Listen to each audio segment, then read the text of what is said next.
സഞ്ജു അമ്മ റൂമിൽ നിന്ന് പോകുന്ന കണ്ടിട്ടാ ഇളയമ്മ ഇങ്ങോട്ട് വന്നത്. ടാബ്ലറ്റ് കഴിച്ചപ്പോ മയങ്ങിപ്പോയതാ.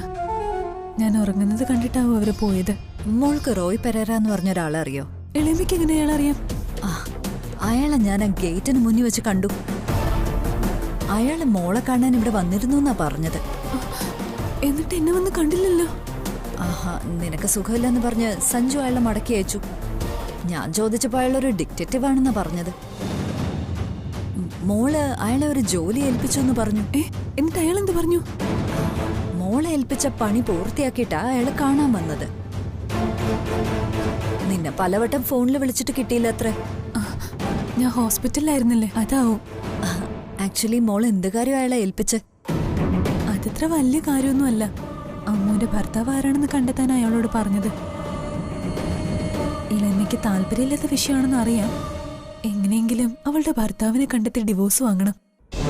എന്നിട്ട് നല്ല ഒരാൾ കണ്ടെത്തി അവളെ വിവാഹം കഴിപ്പിച്ചയക്കണം. അതിനു വേണ്ടിട്ടാ. അമ്മനെ ഇവിടുന്ന് പറഞ്ഞു വിടാനല്ലേ അമ്മ ഇളയമ്മ ആഗ്രഹിക്കുന്നേ. എനിക്ക് അവളെ അങ്ങനെ ഉപേക്ഷിച്ച് കളയാനൊന്നും പറ്റില്ല ഇളയമ്മ. ഇത് മാത്രമേ പോംവഴിയായിട്ട് എന്റെ മുന്നിലുള്ളൂ. അതില് ഞങ്ങൾക്കാർക്കും ഒരു എതിർപ്പും ഇല്ലല്ലോ മോളെ. അയാളെ വിളിക്കാൻ വേണ്ടി ഞാൻ കാത്തിരുന്നതാ. അയാൾ ഇവിടെ വന്നിട്ട് എന്നെ വിളിച്ചു കാണും. ഉറങ്ങിപ്പോയോണ്ട് ഞാൻ അറിയാത്തതാവും.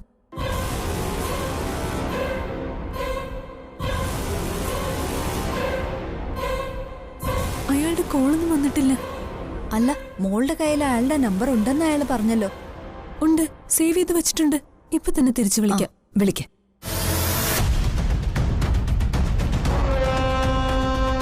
അയാളുടെ നമ്പർ ഫോണിൽ കാണുന്നില്ല ഇളയമ്മ. മോള് സേവ് ചെയ്യാൻ മറന്നതാവും. അല്ലാതെ നമ്പർ എങ്ങനെയാ മിസ്സാവുന്നത്? ഇല്ല, ഞാൻ സേവ് ചെയ്തതാ. അതിൽ നിന്നൊരു തവണ ഞാൻ അയാളെ വിളിക്കുകയും ചെയ്തു. ഡിലീറ്റ് ചെയ്യാതെ അയാൾ കോണ്ടാക്ട് എങ്ങനെ മിസ്സാവുന്നത്? എനിക്ക് മനസ്സിലാവുന്നില്ല. എനിക്കറിയില്ല എങ്ങനെ അയാളുടെ നമ്പർ മിസ്സായതെന്ന്. നമ്പർ ഡിലീറ്റ് ആക്കിയത് അമ്മു തന്നെയാ. ഭർത്താവ് ആരാണെന്ന് ശ്രീകുട്ടി അറിയരുതെന്ന് അവൾ ആഗ്രഹിക്കുന്നുണ്ടെങ്കിൽ അതിലെന്തോ കാര്യമുണ്ട്. അതെ മോളെ, നീ ശരിക്കും നോക്കിയോ? നമ്പർ കാണുന്നില്ലേ? ഇല്ല ഇളയമ്മ, അത് മിസ്സായി. എന്തായാലും അയാൾ മോളെ വീണ്ടും വിളിക്കും. മോൾ അയാളെ ഏൽപ്പിച്ച ജോലി ഭംഗിയായിട്ട് പൂർത്തിയാക്കിന്ന് പറഞ്ഞ സ്ഥിതിക്ക് അതിന്റെ അർത്ഥം അമ്മുന്റെ ഭർത്താവിനെ അയാൾ കണ്ടെത്തിയെന്നല്ലേ? ഒരു കാര്യം ചെയ്യാം, ഞാൻ ഈ ഡ്രസ്സൊക്കെ ഒന്ന് മാറിയിട്ട് വരട്ടെ.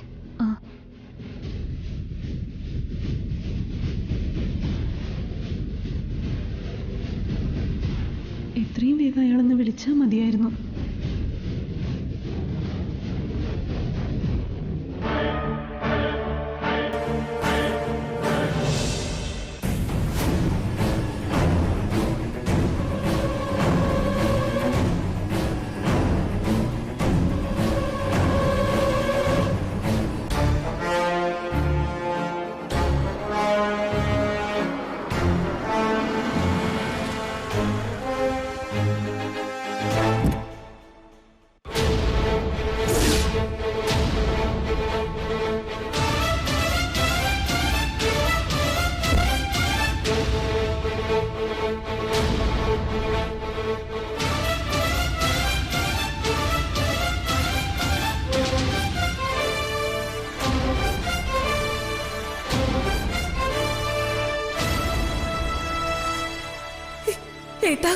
മോളെ ഗൗരി,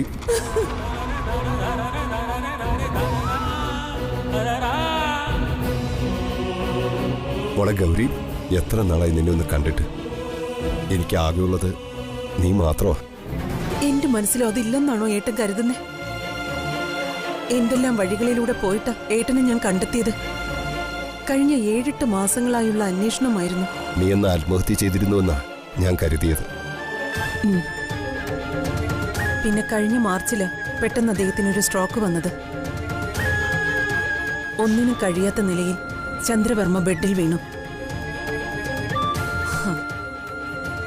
അദ്ദേഹം തലയെടുപ്പോടെ നിന്ന സമയമൊക്കെ ഞാൻ വീടിനുള്ളിൽ ഒതുക്കപ്പെട്ടു. ഒരു മകൾ ജനിച്ചതുകൊണ്ട് അമ്മ എന്ന സ്ഥാനം കിട്ടി. നിയമപരമായി ചന്ദ്രവർമ്മ എന്നെ വിവാഹം കഴിച്ചിട്ടില്ല. അതാ മനുഷ്യനോട് ആവശ്യപ്പെടാനുള്ള ധൈര്യം എനിക്കില്ല. ചന്ദ്രവർമ്മയുടെ മുഴുവൻ സ്വത്തിന്റെയും അവകാശി എന്റെ മകൾ സഞ്ജനയാ. അതാ ഏട്ടാ ഗൗരിയുടെ പിടിവള്ളി. അതിനെന്താ, ആത്മീയ ഗ്രൂപ്പ്സിന്റെ കടിഞ്ഞാൻ ഇപ്പൊ നിന്റെ കയ്യിലായില്ലേ മോളെ? അതിനുവേണ്ടി വലിയ വടംവലിയൊക്കെ നടന്നു. ഒടുവിൽ ചന്ദ്രവർമ്മയുടെ ബന്ധുക്കൾക്ക് തോറ്റു പിന്മാറേണ്ടി വന്നു. ചുട്ടുപൊള്ളുന്ന കനൽ പാതയിലൂടെയാ ഞാൻ ചന്ദ്രവർമ്മയിലേക്ക് എത്തുന്നത്. ഇനി അതൊന്നും ഓർക്കാൻ പോലും ഞാൻ ഇഷ്ടപ്പെടുന്നില്ല. മോളിപ്പോ നാട്ടിലുണ്ടല്ലേ? അന്ന് മംഗലശ്ശേരി ഗ്രൂപ്പിന്റെ ഗോൾഡൻ ജൂബിലിക്ക് അകലെ വെച്ച് ഞാനൊന്ന് കണ്ടിരുന്നു. ഏട്ടൻ പറഞ്ഞതുകൊണ്ടാ ഞാൻ ഇവരുടെ 25% ഷെയർ വാങ്ങിയത്. ഷെയർ മാത്രം പോരാ, മംഗലശ്ശേരി തറവാട് നമുക്ക് ഇടിച്ചു നിരത്തണം. നീ ഇവിടേക്ക് എത്തിയില്ലേ മോളെ? ഇനിയെല്ലാം നടക്കും. നമുക്കതിന് കഴിയില്ലെങ്കിൽ ഈ കൂടിക്കാഴ്ച പോലും ഉണ്ടാവുമായിരുന്നില്ല. ഞാൻ തറവാട്ടിൽ പോയിരുന്നു. അവിടെ മംഗലശ്ശേരിക്കാര് വിളക്ക് വെക്കലും പൂജയും ഒക്കെ ചെയ്യുന്നുണ്ട്. ചെയ്തു പോയ മഹാപാപങ്ങൾ അവരെ വേട്ടയാടി തുടങ്ങിയെന്നല്ലേ അതുകൊണ്ട് മനസ്സിലാക്കേണ്ടത്. നിന്റെ വരവ് അവരെ വല്ലാതെ ഭയപ്പെടുത്തി തുടങ്ങി. നീ ഗൗരി നന്ദനെയാണെന്ന സത്യം ഒരിക്കലും അവരുടെ മനസ്സിൽ പോലും ഉണ്ടാവില്ല. ഇപ്പൊ അവരത് അറിയാതിരിക്കുന്നതാ നല്ലത്. തറവാട് തിരിച്ചു പിടിക്കല നമ്മുടെ ആദ്യത്തെ ലക്ഷ്യം. അതെ, മാണിക്യമംഗലത്തെ ഓരോ തരി മണ്ണിലും നമ്മുടെ കണ്ണീരുണ്ട്. ഗതിയില്ലാത്ത 2 ആത്മാക്കളായി അച്ഛനും വല്യേട്ടനും അവിടെ ഇപ്പോഴും ഉണ്ട്. അമ്മ ഇപ്പൊ ജീവിച്ചിരിപ്പുണ്ടോ അതോ മരിച്ചോന്ന് പോലും നമുക്കറിയില്ലല്ലോ ഏട്ടാ. അമ്മ ഇപ്പോഴും ഉണ്ടെന്ന് നമ്മൾ എങ്ങനെ വിശ്വസിക്കുന്ന മോളെ? ഭ്രാന്തെടുത്ത് അമ്മ തെരുവിലൂടെ അലഞ്ഞു നടക്കുന്നത് പല രാത്രികളിലും ഞാൻ സ്വപ്നം കണ്ടിട്ടുണ്ട്.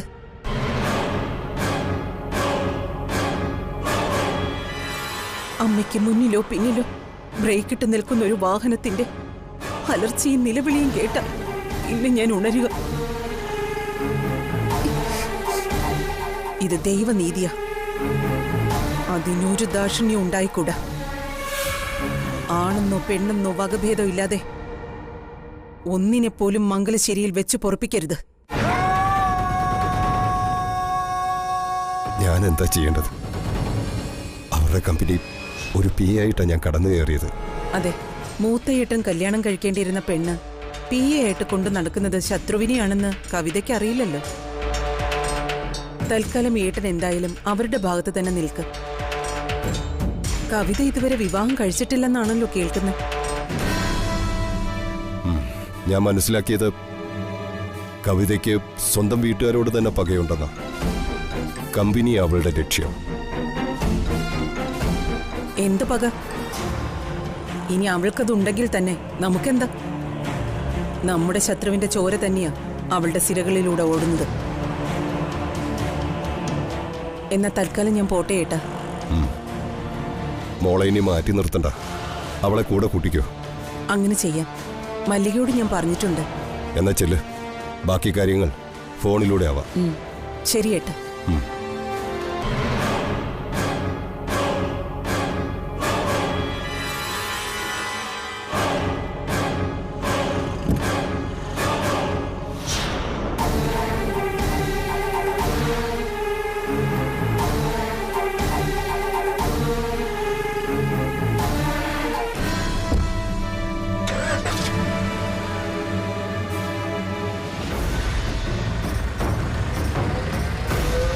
കവിതയെ ഗൗരി അംഗീകരിക്കില്ല എന്ന് വ്യക്തമായി.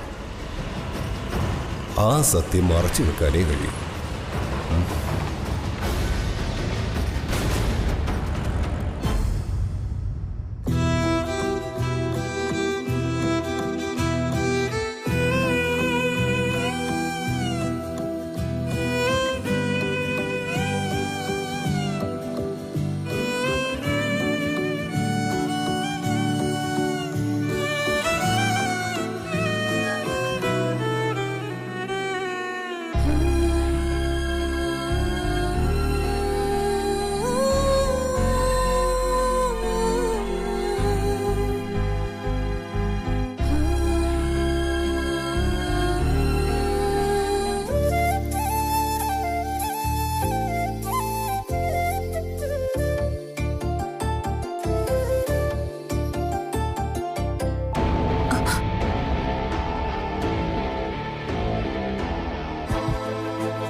ഇനി എവിടെ പോയി കണ്ടുപിടിക്കും?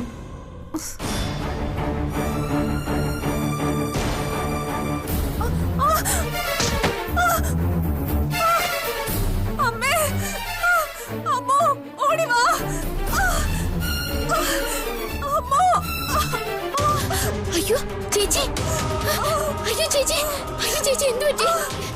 ഈശ്വര, കട്ടിൽ നിന്നാണല്ലോ ചേച്ചി താഴെ വീണത്. നീ കരഞ്ഞു ബഹളം വെക്കാതെ സഞ്ജു അച്ഛനും ഉണ്ടെന്ന് നോക്കാമോ? ചേച്ചി ഷോൾഡർ വേദനിക്കുന്നു. അയ്യോ എന്താ സ്വാതി? സ്വാതി എന്താ സ്വാതി? കട്ടിൽ നിന്ന് താഴെ വീണതാ.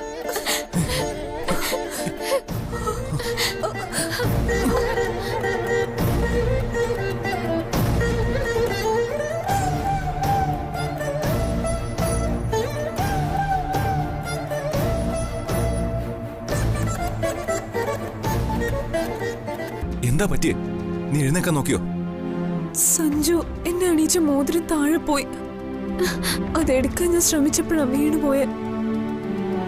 നീ എന്ത് പണിയായി കാണിച്ച്? ആരെങ്കിലും വരുമ്പോ പറഞ്ഞ പോരായിരുന്നോ? ആ കിട്ടി. ദേ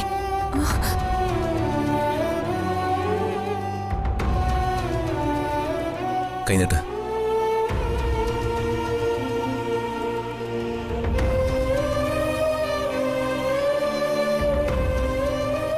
നിനക്കെന്തെങ്കിലും പറ്റിയോ? സാരമില്ല സഞ്ജു, എന്റെ കാലുകൾ ശരിക്കും തളർന്നു പോയതാണോ സഞ്ജു? നീ എന്തിനാ അത് തന്നെ ചോദിക്കുന്നത്? സഞ്ജു വെറുതെ ഓരോന്ന് പറഞ്ഞെന്നെ സമാധാനിപ്പിക്കാനാ നോക്കുന്നേ.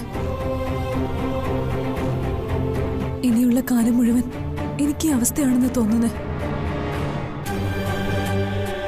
നിന്റെ രണ്ട് കാലിനും സയാറ്റിക് നെർവിന് കേട് പറ്റിയിട്ടുണ്ട്.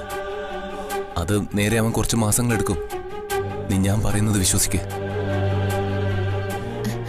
ഞാൻ ചേച്ചിക്ക് കുടിക്കാൻ വെള്ളം എടുത്തിട്ട് വരാം. സഞ്ജു, എന്നെ അന്വേഷിച്ച് റോയി പെരേര എന്നൊരാളോട് വന്നോ? റോയി പെരേരയോ? അതാരാ? അയാളൊരു പ്രൈവറ്റ് ഡിറ്റക്റ്റീവാ.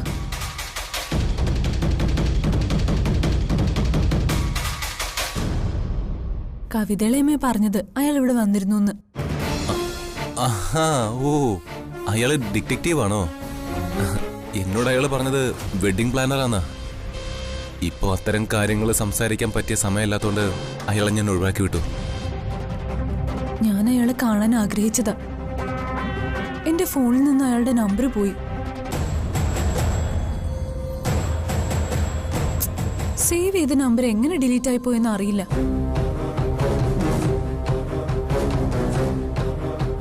എനിക്ക് അയാളെ ഉടനെ ഒന്ന് കാണണം.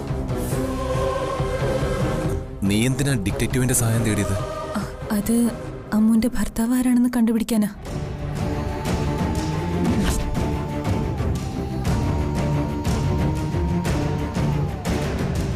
എനിക്ക് ആ മനുഷ്യൻ ആരാണെന്ന് അറിയണം സഞ്ജു. അതിനൊക്കെ ഇനി സമയമില്ലേ? ആദ്യം നീയൊന്ന് എഴുന്നേക്കാനല്ലേ നോക്കേണ്ടത്? അയാൾ അന്വേഷിച്ചറിഞ്ഞ കാര്യങ്ങൾ മനസ്സിലാക്കി വെക്കുന്നത് കൊണ്ട് എന്താ കുഴപ്പം?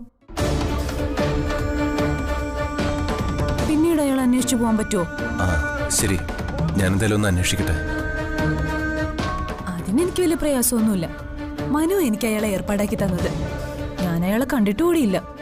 ഫോൺ കോൾ വഴിയുള്ള ബന്ധമാ. ഞാൻ മനുവിനൊന്ന് വിളിച്ചു ചോദിക്കാം. ഇപ്പൊ നീ സമാധാനമായിട്ട് കിടക്ക.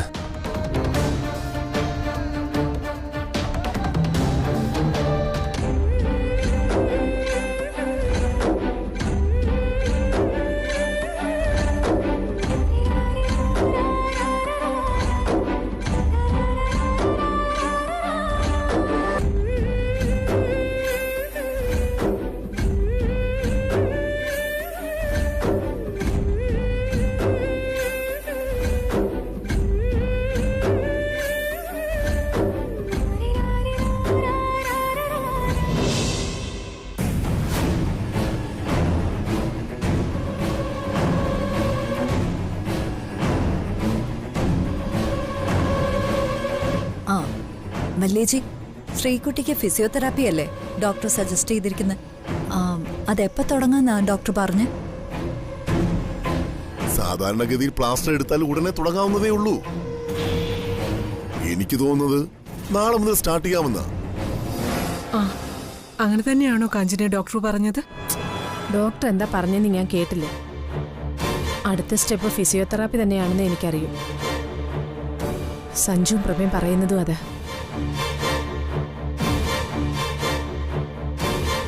എന്തിനാ ഇവരിൽ നിന്ന് പ്രഭയും സഞ്ജുവും ആ സത്യം മറച്ചു വെച്ചിരിക്കുന്നെന്ന് മനസ്സിലാവുന്നില്ല. അതെ, ഫിസിയോതെറാപ്പി കഴിഞ്ഞ എത്ര നാൾ കൊണ്ട് ശ്രീകുട്ടിക്ക് പഴയതുപോലെ നടക്കാനാവും? എനിക്കറിയേണ്ടതും അത് തന്നെയാ. അതനുസരിച്ച് വേണം നല്ലൊരു മുഹൂർത്തം കണ്ട് സഞ്ജുവിന്റെ ശ്രീകുട്ടിയുടെ വിവാഹ തീയതി കുറിക്കാൻ. അത് തന്നെയമ്മേ ഞാനും ഇപ്പൊ മനസ്സിൽ കാണുന്നത്. അതൊരു 8 ആഴ്ചയെങ്കിലും വേണ്ടിവരും കുറച്ചെങ്കിലും ഒന്ന് നടന്നു തുടങ്ങാൻ. നിങ്ങൾ കരുതുന്ന പോലെ അത് അത്ര എളുപ്പത്തിൽ സംഭവിക്കുന്ന കാര്യമൊന്നുമല്ല.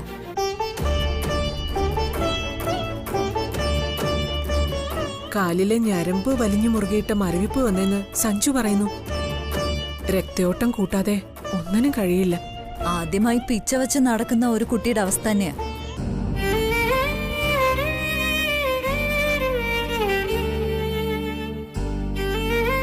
ഒരു കാലിന് പ്രയാസമെങ്കിൽ വാക്കർ ഉപയോഗിക്കായിരുന്നു. ഇതിപ്പോ അതും പറ്റില്ലല്ലോ.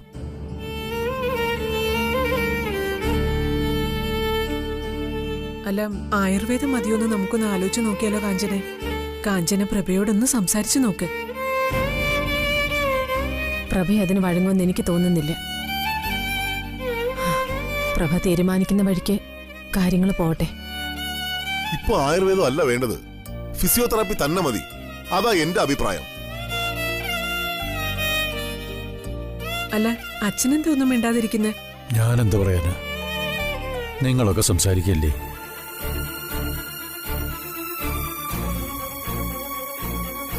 എന്തായാലും 2 മാസം കൊണ്ട് കാര്യങ്ങളൊക്കെ നേരെയാവും.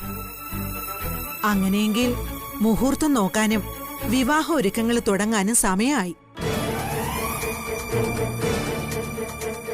ഇനിയിപ്പോ 3 മാസം കഴിഞ്ഞാണ് വിവാഹമെങ്കിലും നല്ലൊരു ഓഡിറ്റോറിയം കിട്ടണമെങ്കിൽ ഇപ്പോഴേ ദിവസം കുറിച്ച് ഓഡിറ്റോറിയം ബുക്ക് ചെയ്യണം.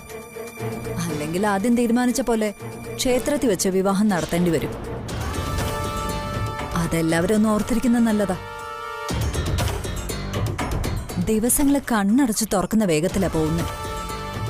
എന്തായാലും പ്രഭേട്ടം വരട്ടെ, എന്നിട്ട് സഞ്ജുവായിട്ടൊന്നും ആലോചിക്കാം.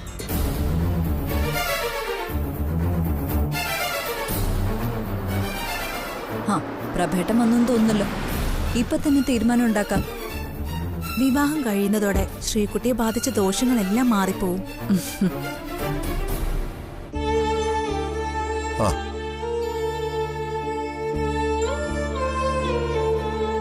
പ്രഭേട്ട കാര്യം ഞങ്ങളിപ്പോ പറഞ്ഞേ ഉള്ളൂ. പ്രഭേട്ട ഇരിക്ക്, ചില കാര്യങ്ങൾ സംസാരിച്ച് ഒരു ധാരണയിൽ എത്തേണ്ടതുണ്ട്. സഞ്ജു ഇവിടെ ഉണ്ടോ? അവൻ മെയിലുണ്ട്. പ്രഭേ, സഞ്ജുവിന്റെ സ്വാതിയുടെയും വിവാഹകാര്യമാ ഞങ്ങൾ സംസാരിച്ചോണ്ടിരുന്നത്. അമ്മ എന്താ കുട്ടികളെ പോലെ സംസാരിക്കുന്നേ? ശ്രീകുട്ടിയുടെ കിടപ്പ് കണ്ടില്ലേ? ഈ നേരത്താണോ ഇങ്ങനൊരു വിഷയം ചർച്ച ചെയ്യുന്നത്?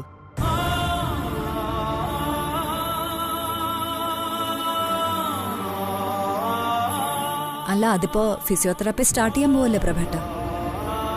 ഏറിയ 2-3 മാസം കൊണ്ട് അവളുടെ പ്രോബ്ലംസ് ഒക്കെ സോൾവ് ആവില്ലേ? അതിനിടയിലെ വിവാഹത്തിന് വേണ്ടുന്ന ഒരുക്കങ്ങൾ നമുക്ക് പൂർത്തിയാക്കാനും കഴിയും. പിന്നെ ലേറ്റ് ആക്കേണ്ട കാര്യമുണ്ടോ?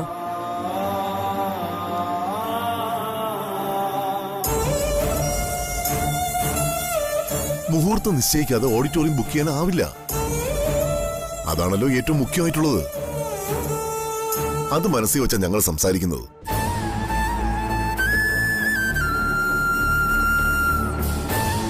ഇപ്പൊ എല്ലാവരും മൂഡ് ഓഫാ. വിവാഹ തീയതി കുറിച്ചു കഴിഞ്ഞാ എല്ലാരും ഒന്ന് ഉഷാറാവും. ട്രീറ്റ്മെന്റ് അതിന്റെ വഴിക്ക് നടക്കട്ടെ. കല്യാണം നമുക്ക് മാർച്ചിലോ ഏപ്രിലോ നടത്താലോ. വീൽ ചെയറിലിരുത്തി എന്റെ മകളുടെ കല്യാണം നടത്താൻ ഞാൻ ആഗ്രഹിക്കുന്നില്ല.